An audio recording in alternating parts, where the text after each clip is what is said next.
अध्याय 13 ब्रिटिश कालीन छत्तीसगढ़। 1816 ईस्वी को अप्पा साहब ने अंग्रेजों के साथ सहायक संधि कर ली। भारत की तात्कालिक परिस्थितियों में कोई भी घटना इतनी महत्वपूर्ण नहीं थी जितनी नागपुर राज्य से अंग्रेजों के द्वारा की गई यह संधि थी। 1818 ईस्वी से भारत में मराठा सर्वोच्चता के स्थान पर ब्रिटिश सर्वोच्चता के युग का प्रारंभ होता है। रघुजी तृतीय की मृत्यु 11 दिसंबर 1853 ईस्वी को हुई। उसका कोई वैध उत्तराधिकारी नहीं था। डलहौजी की हड़प नीति का शिकार नागपुर का भोसला राज्य हुआ। 31 मार्च 1854 ईस्वी को नागपुर ब्रिटिश भारत में सम्मिलित कर लिया गया। छत्तीसगढ़ की सामाजिक, आर्थिक, सांस्कृतिक दशा में परिवर्तन आना प्रारंभ हुआ। मराठा काल में अव्यवस्थित शासन था, शांति व व्यवस्था का अभाव था। राजा रंक सभी हैरान व परेशान थे। अब ब्रिटिश शासन व्यवस्था में नियमितता, चुस्ती और प्रजाहित के लक्षण दिखने लगे। कृषि व उद्योग के क्षेत्र में विकास, नवीन भूमि व्यवस्था दिखने लगे। कृषि व उद्योग के क्षेत्र में विकास, नवीन भूमि व्यवस्था व राजस्व व्यवस्था, यातायात के साधनों का विकास, समुचित न्याय व्यवस्था, पुलिस व्यवस्था से क्षेत्र की स्थिति में परिवर्तन आया। भौतिक क्षेत्र की प्रगति ने छत्तीसगढ़ को आधुनिक काल में ला खड़ा किया। सामाजिक दशा। छत्तीसगढ़ के ब्रिटिश सर्वोच्चता क्षेत्र में आने से अन्य क्षेत्रों की भांति सामाजिक क्षेत्र में भी परिवर्तन आया। पाश्चात्य सभ्यता व संस्कृति के आने से आमूलचूल परिवर्तन होने लगे। सामाजिक रूढ़ियों से मुक्ति मिलने लगी। लोगों के आचार विचार, पहनावा, भाषा, व्यवहार व शिष्टाचार में भी पाश्चात्य प्रभाव झलकने लगा था।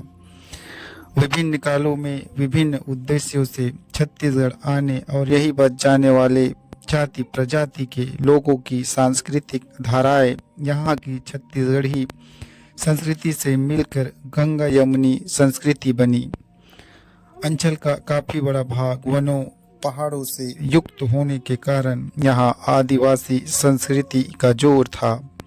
स्वभाव से सरल, उदार, सहिष्णु, कृतज्ञ होने के कारण यहाँ के लोग अंधानुकरण करते थे। जो बातें उन्हें अच्छी लगती थी उसे वे बिना किसी संकोच के स्वीकार कर लेते थे।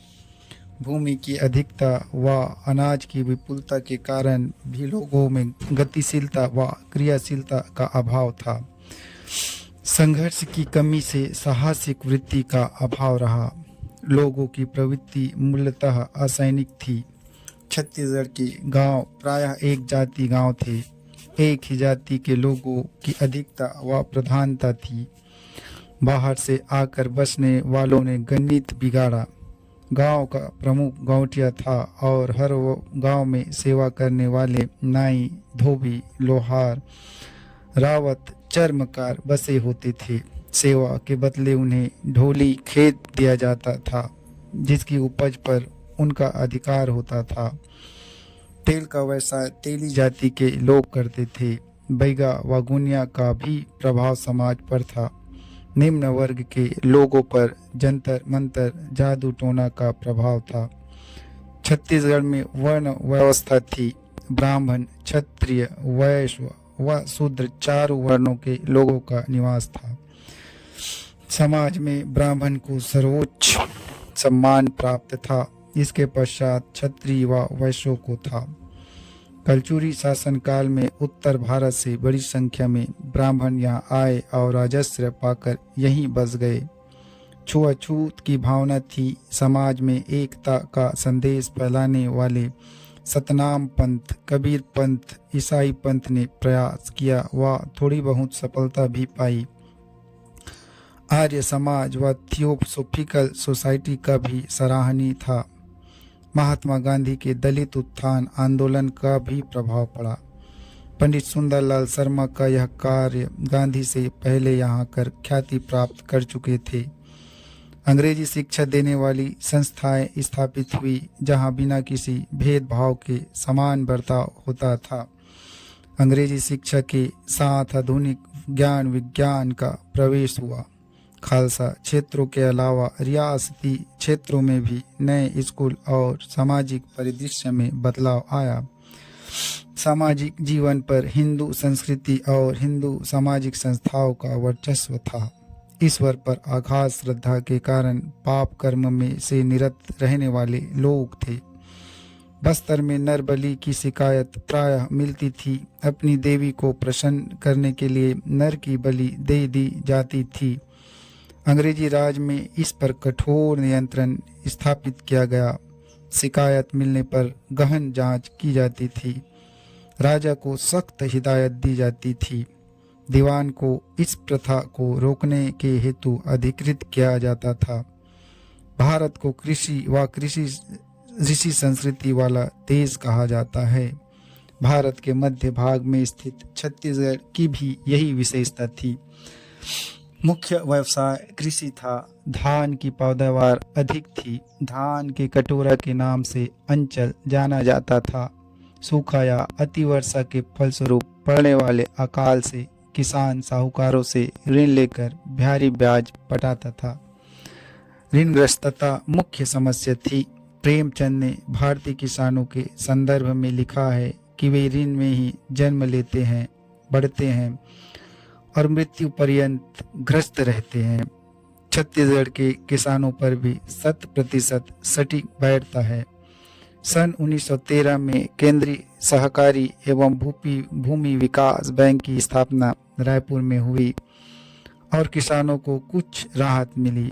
बैंकों ने छत्तीसगढ़ की सामाजिक स्थिति में बदलाव लाया। महाजन साहूकार की स्थिति कमजोर हुई। छत्तीसगढ़ की महिलाएं आभूषण प्रिय है। अपनी आर्थिक स्थिति के अनुसार सोना, चांदी, गिलट, पीतल, कौड़ी, गुटिया के गहने पहने जाते हैं। सती प्रथा के भी कुछ उदाहरण मिलते हैं, मगर ब्रिटिश कालीन छत्तीसगढ़ में प्रशासनिक चौकसी के कारण इस पर रोक लगी। यह शुभ संकेत था। आदिवासी क्षेत्र में हस्तक्षेप से ब्रिटिश शासन कतराती थी। छत्तीसगढ़ के जंगलों में गौड़ जाति व उसकी उपशाखाओं का निवास था। सहकारिता उनके जीवन में स्वभावतः साकार है। संगठन को महत्व देने और बंधुत्व की भावना का कारण आदिवासी समाज अभाव व आंसुओं के बावजूद नाच गाकर मस्त रहता है। आदिवासी आस्थाओं, संस्थाओं व व्यवस्थाओं को छेड़ने का कोई प्रयास अंग्रेजों ने नहीं किया। नरबली जैसे मामलों में ही हस्तक्षेप किया गया। आदिवासी समाज बूढ़ा देव के उपासक है। हर गांव व परगने की अलग देवी होती थी, जिनके सम्मान में मेले मड़ई का आयोजन होता था। गोड़ों की भाषा गोड़ी है, जिसके मात्र 500-600 शब्द है, जिनसे वे अपने समस्त मनोगत भाव को अभिव्यक्ति देते हैं। छत्तीसगढ़ का भी प्रयोग करते हैं। छत्तीसगढ़ में मुसलमानों का राज्य कभी नहीं रहा, मगर मुसलमान छत्तीसगढ़ के गांव में भी मिलते हैं। चूड़ी, रुई धुनने का काम, सैनिक व पुलिस के रूप में ये यहाँ बसे हैं। आर्थिक दशा, शांति एवं व्यवस्था, व्यापार वाणिज्य के विकास पर होता था। मराठा शासन में इस क्षेत्र की उपेक्षा होती थी।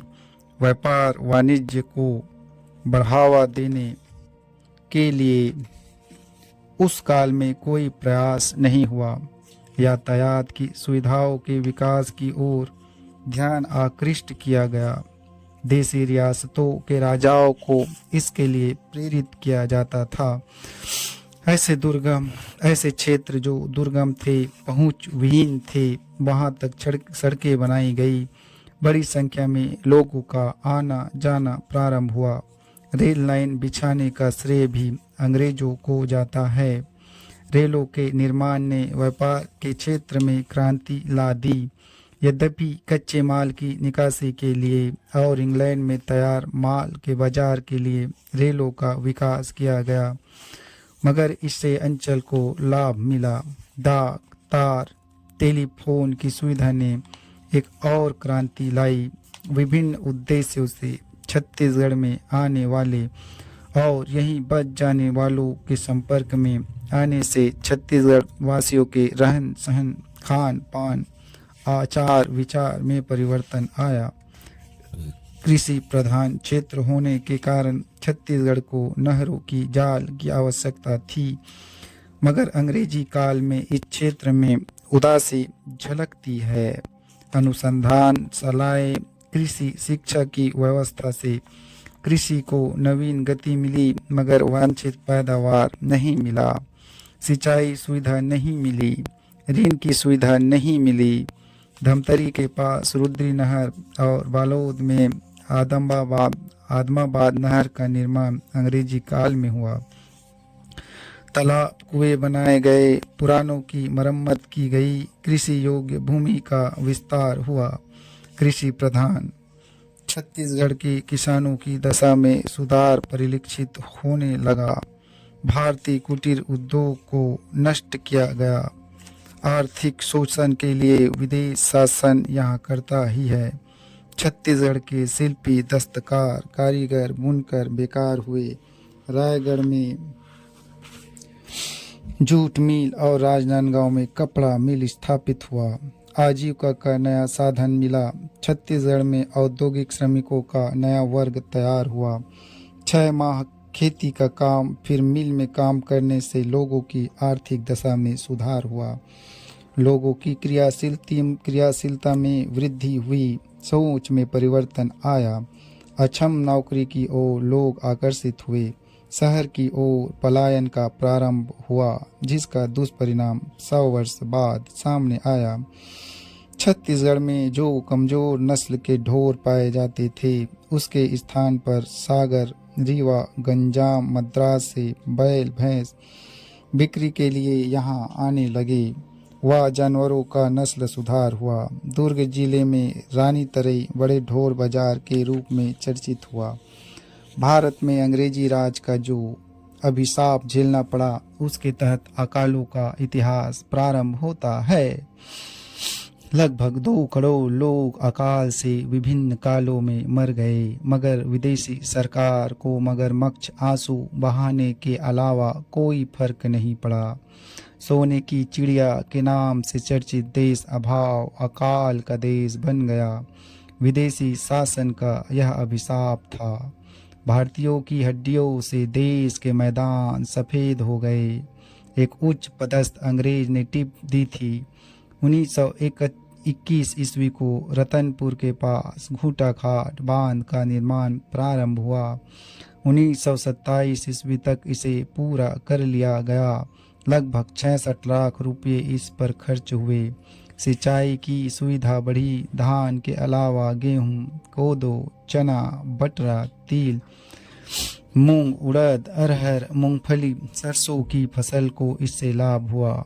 बस्तर जैसे आदिवासी अंचल में सड़कों के निर्माण से अनाज का निर्यात संभव हुआ।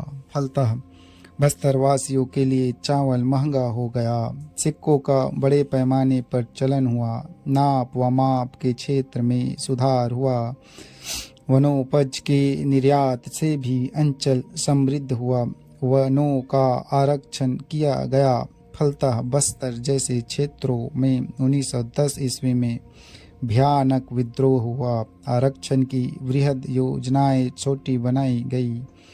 छत्तीसगढ़ के रियासतों को वनों से भरपूर आय होने लगी। बस्तर, कांकेर, सरगुजा, जसपुर नगर के राजा इससे लाभान्वित हुए। अंग्रेजी सर्वोच्चता में छत्तीसगढ़ के आने के पश्चात अंग्रेज अधिकारियों ने राजस्व व्यवस्था को दुरुस्त करने के बहाने से भू राजस्व में वृद्धि की। 1855-57 तक 2,78,536 रुपये 5 आना 8 पैसे वसूल किए गए। वही 1858 से 60 के मध्य यह राशि बढ़कर 3,11,192 रुपये 11 आना 5 पैसे। 1861-62 में 3,17,819 रुपये 10 आना 4 पैसे हो गई। बंगाल विजय के पश्चात वहाँ भी भू राजस्व में इसी प्रकार से वृद्धि होती गई। 18 जून 1860 ईस्वी के भारत सरकार के वित्त विभाग के आदेश क्रमांक 2279 के द्वारा संबलपुर को छोड़कर छत्तीसगढ़ के सभी जिलों में मालगुजारों को स्वामित्व का अधिकार दे दिया गया। कृषकों के काश्तकारी अधिकारों की रक्षा के लिए भी प्रयास किए गए। स्वामित्व अधिकार प्राप्त होने से मालगुजारों की सामाजिक प्रतिष्ठा में वृद्धि हुई। किसान और मालगुजार के संबंधों में भी परिवर्तन आया। अब काश्तकार और भूमि स्वामी की स्थिति में दोनों आए। ऐसे किसानों को जो विगत 12 वर्षों से अपनी भूमि पर काबिज थे, उन्हें भी स्वामित्व का अधिकार दिया गया। इन्हें काबिज काश्तकार कहा गया। गौठिया उप मालगुजार हो गए। बिलासपुर जिले के चिराम और रायपुर जिले के हेविट सेटलमेंट ऑफिसर नियुक्त हुए और उनकी रिपोर्ट के आधार पर व्यवस्था की गई। भू राजस्व में काफ़ी वृद्धि की गई। रेलों के प्रारंभ होने से सरकार ने जान लिया कि भविष्य में आर्थिक स्थिति में क्रांतिकारी परिवर्तन आएगा। अतः 20 वर्षीय बंदोबस्त ही किया गया। हर नए बंदोबस्त से भू लगान में वृद्धि के फलस्वरूप सरकारी खजानों में राशि अधिक प्राप्त होने लगी। अंग्रेजी भारत में हेविट के द्वारा जो बंदोबस्त छत्तीसगढ़ में किया गया, उस समय राजस्व की मांग 3,04,524 रुपये थी, जो 1910-11 में बढ़कर 14,03,283 रुपये किया गया। 3 लाख से 14 लाख तक की यह वृद्धि छत्तीसगढ़ के किसानों की जेबें काट कर की गई थी। विदेशी शासन को किसानों को होने वाली आर्थिक परेशानियों से कोई खास वास्ता नहीं था। मालगुजार व किसान दोनों बढ़ते राजस्व की मांग से परेशान, हैरान व असंतुष्ट थे। छत्तीसगढ़ का आर्थिक शोषण उसकी गरीबी का कारण बना। सड़क किसी देश की नाड़ियाँ तथा नसें होती है, जिनसे उन देशों का प्रभावित होता है। भारत जैसे देश में कृषि कार्य के लिए सड़कों का अत्यधिक प्रयोग हुआ। छत्तीसगढ़ में भी इनकी उपयोगिता थी, मगर दुर्भाग्यवश सड़कों का विकास न तो कलचुरी काल में हुआ और न मराठा काल में। अंग्रेजी सर्वोच्चता में आने के पश्चात 1854 ईस्वी से यातायात के क्षेत्र में क्रांति हुई। 1885 ईस्वी से नागपुर से रायपुर के मध्य ब्रॉडगेज की पट्टी पर रेलें चलने लगी। 1889 ईस्वी में बिलासपुर भी इससे जुड़ गया। एक सकरी लाइन रायपुर से धमतरी 46 मील तक बिछाई गई व रेल चलना प्रारंभ हुआ। बस्तर में 1894 ईस्वी के पहले तक सड़कें नहीं थी, पगडंडी थे। 1896 ईस्वी में सड़कें बनना प्रारंभ हुआ। रायपुर से जगदलपुर को सड़क मार्ग से जोड़ा गया। बिलासपुर जिले में कोसा के कपड़े बनाए जाते थे। 12 आना से 2 रुपये गज दर था। इंग्लैंड में भी बिलासपुर का कोसा कपड़ा जाता था। रायपुर जिले में सूती कपड़ा बुना जाता था। नया पारा राजिम कांसे के बर्तनों के लिए प्रसिद्ध था। धान कूटने की 37 मिलें 1935 ईस्वी तक स्थापित हो गई थी। 497 मजदूर इनमें काम करते थे। 1949 ईस्वी तक मिलों की संख्या बढ़कर 45 हो गई थी। आटा मिल, तेल मिल भी स्थापित थे। दाल मिल व आरा मिल भी थे। छत्तीसगढ़ में मार्गों का विकास, विस्तार, रेल तथा सड़क यहाँ अनाज की कीमत बढ़ाने वाला सिद्ध हुआ। 1868 में 1 रुपये में 60 सेर चावल या 60 सेर गेहूँ खरीदा जा सकता था। 1886 ईस्वी में 1 रुपये में मात्र 27 सेर चावल या 49.25 सेर गेहूँ आता था। इस प्रकार से ब्रिटिश कालीन छत्तीसगढ़ में आर्थिक परिदृश्य में आमूल चूल परिवर्तन दृष्टिगोचर होता है। सड़कों व रेलों के विस्तार से यह बदलाव आया। खालसा क्षेत्रों के साथ साथ रियासती क्षेत्रों में भी बदलाव आया, मगर यह स्थापित तथ्य है कि रियासतों में विकास की गति धीमी रही। राजागण और उनके प्रति प्रजा में राजभक्ति कम हो। छत्तीसगढ़ की सांस्कृतिक दशा। मनुष्य के आंतरिक गुणों को संस्कृति के अंतर्गत परिगणित किया जाता है। मनुष्य और पशु में संस्कृति विषयक भेद प्रमुख है। मनुष्य करे विरासत में जो अच्छे गुण मिले रहते हैं, वह उनमें कुछ वृद्धि कर अपनी आने वाली पीढ़ी को धरोहर के रूप में सौंपती है। रायगढ़ जिले के सिंघनपुर व कबरा पहाड़ में तथा अन्य भागों में जो शैल चित्र प्राप्त हुए हैं, उनसे यह प्रमाणित होता है कि यह अंचल आदि मानव का निवास स्थल था। सर्व प्राचीन जन बसावट का क्षेत्र होने के कारण यहाँ का सांस्कृतिक धरातल ऊंचा है। मल्हार के बूढ़ी खार में भगवान विष्णु की सर्व प्राचीन मूर्ति मिली है। इस अंचल में मूर्ति कला का जो अपना इतिहास ईसा पूर्व की जो दूसरी शताब्दी से प्रारंभ होता है। ताला का प्राचीन देवरानी जेठानी मंदिर, पुजारी पाली का केवटिन मंदिर, राजिम के मंदिर, पाली का शिव मंदिर, भारसुर का मामा भांजा मंदिर, नारायण पाल का विष्णु मंदिर, मल्हार डिपाडीह गढ़ धनौरा के मंदिरों के अवशेष प्राचीन गौरव का ज्ञान कराते हैं। सिरपुर के मंदिर, खरौद के मंदिर आज भी लोगों को आश्चर्यचकित करते हैं। शिवरी नारायण जांजगीर दूधाधारी मंदिर, रायपुर कवर्धा का मंदिर छत्तीसगढ़ की गौरव है। ब्रिटिश आधिपत्य में आने के पश्चात छत्तीसगढ़ में शिक्षा के क्षेत्र में काफ़ी विकास हुआ। यह विकास खालसा क्षेत्रों के साथ साथ रियासतों में भी हुआ। 1886 ईस्वी में बस्तर रियासत में पहला प्राथमिक विद्यालय खुला। इससे अनुमान लगाया जा सकता है कि शिक्षा के क्षेत्र में अंचल कितना पिछड़ा था। दुर्भाग्यवश अंग्रेजी शासन ने भी अंचल में उच्च शिक्षा के विकास के लिए किसी संस्था की स्थापना नहीं की। अंचल का पहला महाविद्यालय रायपुर में छत्तीसगढ़ महाविद्यालय के नाम से खुला। इसकी स्थापना गैर सरकारी आधार पर हुई। 1947 ईस्वी तक अंचल में एक भी सरकारी कॉलेज नहीं था। अंग्रेजी काल में छत्तीसगढ़ में अंग्रेजी शिक्षा का प्रारंभ हुआ। अंग्रेजी के अलावा देसी भाषाओं की भी पढ़ाई प्रारंभ हुई। अनेक मिडिल स्कूल व हाई स्कूल के माध्यम से शैक्षणिक परिदृश्य बदला। साहित्य सृजन की छत्तीसगढ़ में एक लंबी परंपरा रही है। ब्रिटिश कालीन छत्तीसगढ़ में भी यह परंपरा बनी रही। विदेशी शासन को देसी साहित्य व भाषा की चिंता नहीं होती, मगर साहित्यकारों ने कभी राज्याश्रय में तो कभी बिना राज्याश्रय के साहित्य सृजन को एक अनिवार्य कर्म के रूप में संपादित किया। भारतेंदु युग के साहित्यकारों में छत्तीसगढ़ अंचल के ठाकुर जगमोहन सिंह का विशिष्ट स्थान था।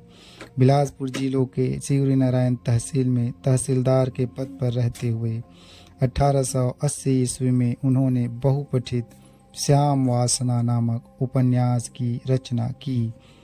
1885 ईस्वी में अंचल में बाढ़ ने भारी तबाही मचाई थी। प्रलय नामक रचना में उन्होंने काव्यात्मक प्रस्तुति दी है।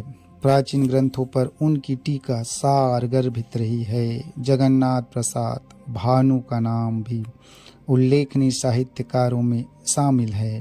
काव्य प्रभाकर और संध्या प्रभाकर भी उन्होंने लिखा। काव्य प्रभाकर और छंद प्रभाकर अतुलनीय ग्रंथ माने गए हैं।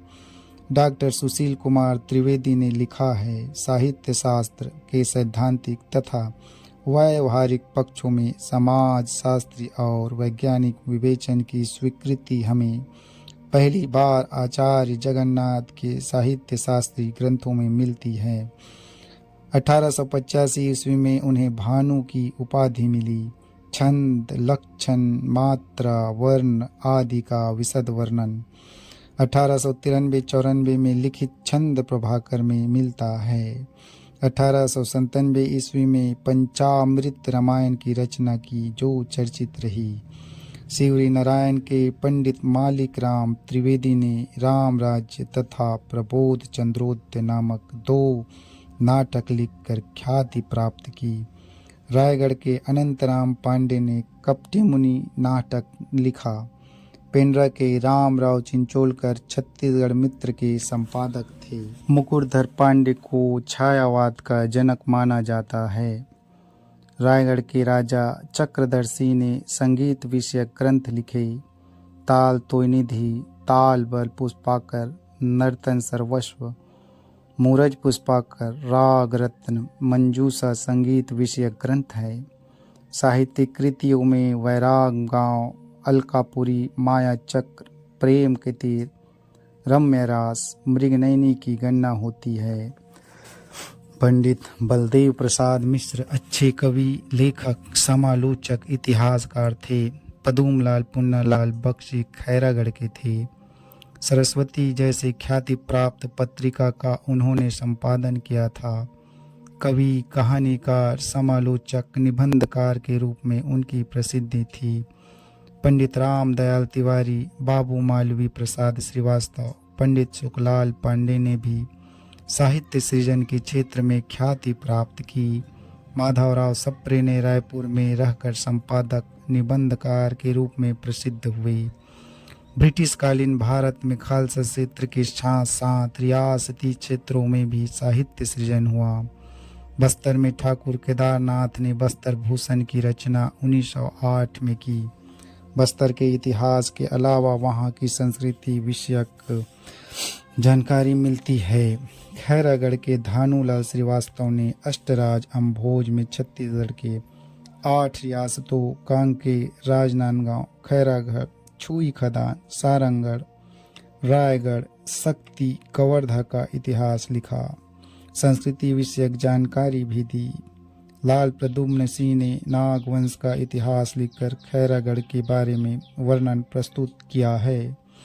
पंडित बलदेव प्रसाद मिश्र ने छत्तीसगढ़ परिचय में अंचल के महत्वपूर्ण स्थलों के बारे में महत्वपूर्ण जानकारी प्रस्तुत की है। विदेशी शासन में रहते हुए भी अंचल ने साहित्यिक परंपरा को आगे बढ़ाया। साहित्य की सभी विधाओं में लेखन हुआ। पंडित राम दयाल तिवारी की गांधी मीमांसा ने राष्ट्रीय ख्याति प्राप्त की। लगभग 900 पृष्ठों की इस किताब में गांधी व गांधीवाद की समीक्षा साहसपूर्वक की गई है। दुर्ग दर्पण, रायपुर रश्मि, बिलासपुर वैभव जैसे ग्रंथों की रचना हुई जो गजेटियर के तर्ज पर लिखे गए हैं। समकालीन इतिहास को जानने समझने के लिए महत्वपूर्ण है। छत्तीसगढ़ अध्याय 14 छत्तीसगढ़ की जमींदारियाँ व करद राज्य। अध्याय 14 छत्तीसगढ़ की जमींदारी और करद राज्य। भारतवर्ष एक महादेश है। यहाँ केंद्रीय शासन के अंतर्गत संपूर्ण क्षेत्र को शासित कर पाना कठिन कार्य रहा है। करद राज्यों एवं जमींदारियों की उपस्थिति प्राचीन काल से रही है। भारतीय नेपोलियन समुद्रगुप्त को भी दक्षिणापथ के राजाओं को परास्त करने पश्चात छोड़ देना पड़ा था। करद राज्य के रूप में उन्हें मान्यता दी गई। महान मुगलों के काल में भी भारत का बड़ा भाग उनके प्रत्यक्ष शासन से दूर था। छत्तीसगढ़ पर मुगल सत्ता स्थापित नहीं हुई थी। यह जमींदार बहुल क्षेत्र था। ये जमींदार भारतीय सामंत व्यवस्था के उत्तराधिकारी थे। 5वीं-6वीं शताब्दी से भारत में सामंती व्यवस्था चली आ रही है। अधीनस्थ राजा, राजा के अधिकारी, स्वयं संधि के लिए समर्पित राजा, दान में बहुत वहाँ भू क्षेत्र पाने वाले व्यक्ति और राजा के संबंधी, ये सब के सब सामंती व्यवस्था के इकाई थे। शक्तिशाली सम्राट अधीनस्थ राजाओं से कर लेते थे, अतः ये राजा करद राजा कहलाते थे। आंतरिक शासन में स्वतंत्र होते थे। समय पड़ने पर सामंत, फिर समय के साथ इसका पद आनुवांशिक होता गया। प्राकृतिक, सामाजिक एवं राजनीतिक कारणों से जमींदारी प्रथा का विकास हुआ। सामंत करंत जमींदार ऐसे बीहड़ व जंगली क्षेत्र में रहते थे जहाँ यातायात व संचार साधनों का अभाव था। इन क्षेत्रों पर प्रत्यक्ष शासन के स्थान पर करद राजाओं के माध्यम से शासन सम्राट के लिए लाभकारी था। करद राजा को भी सम्राट की सुरक्षा मिल जाने से पड़ोसी राजाओं, जमींदारों के आतंक व आक्रमण से मुक्ति मिलती थी।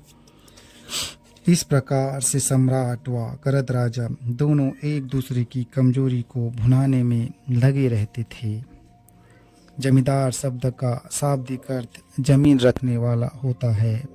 समय के साथ साथ वह जमीन के साथ साथ शक्ति रखने वाला भी बन गया।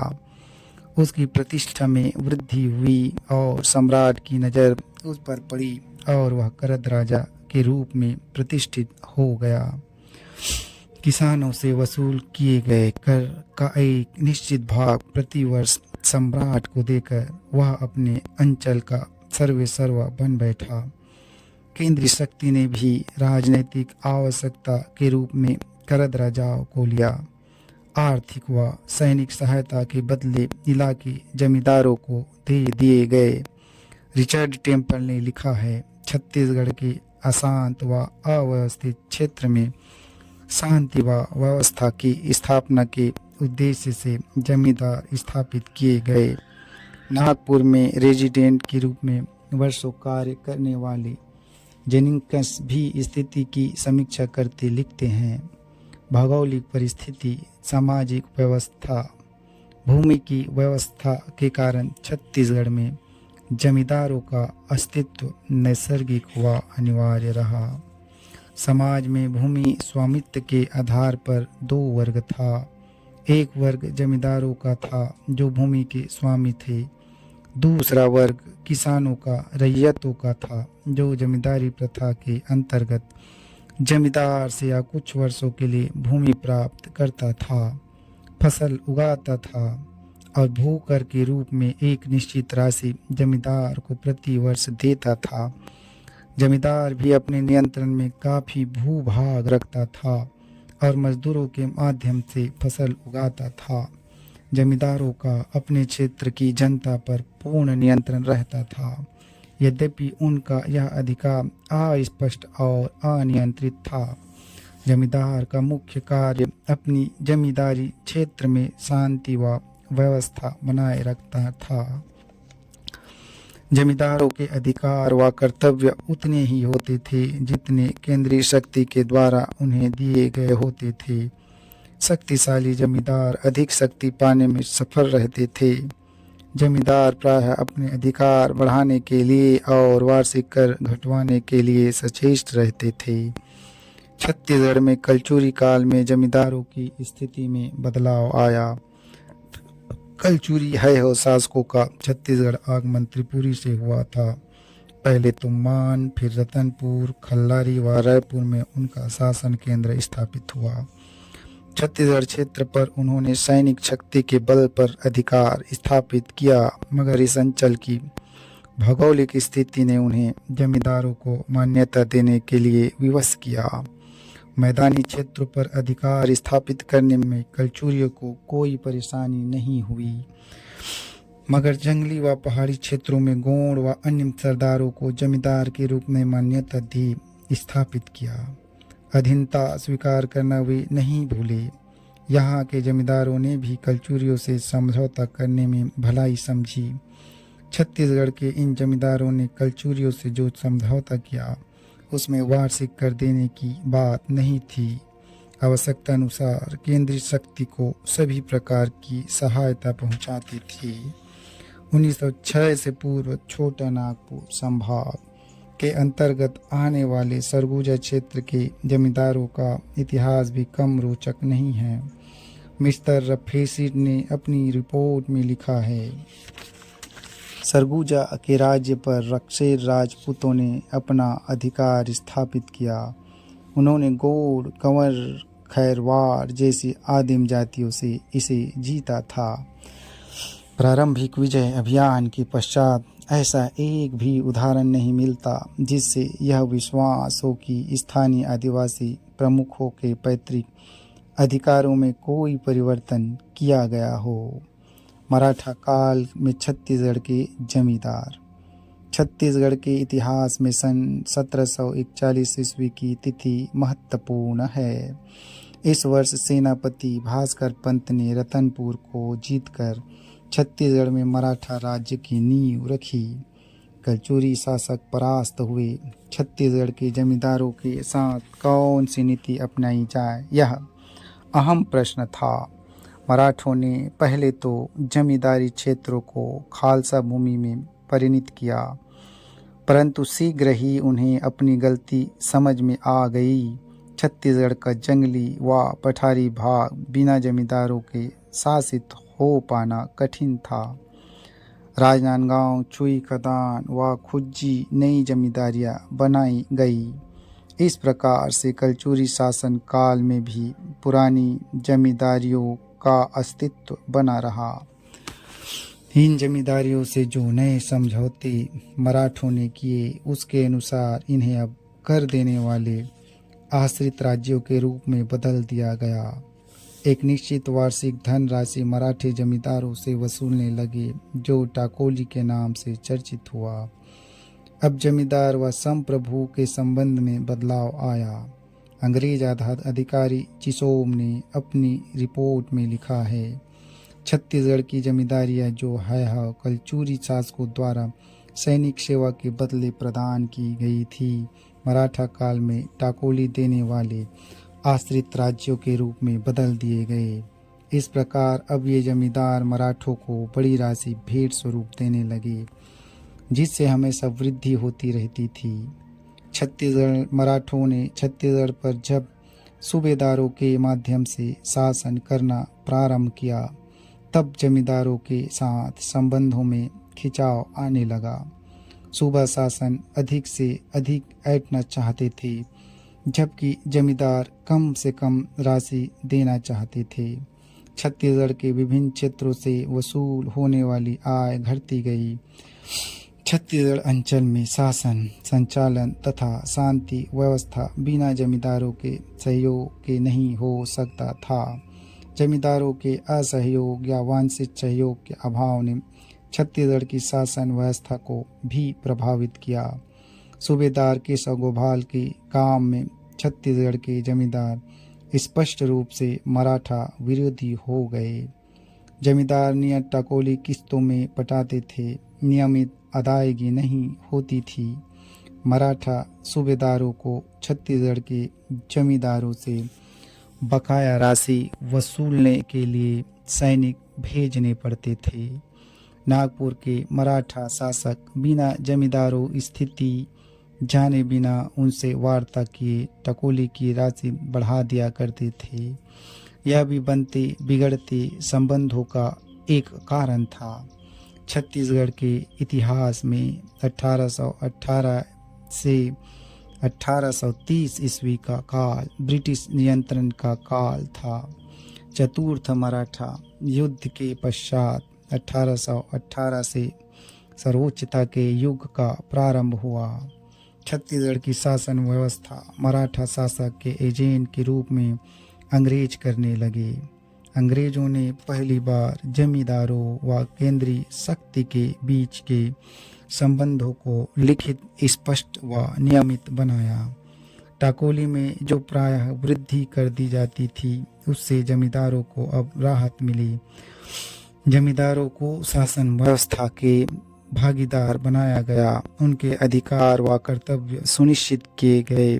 एक इकरारनामा पर उनसे हस्ताक्षर लिए गए।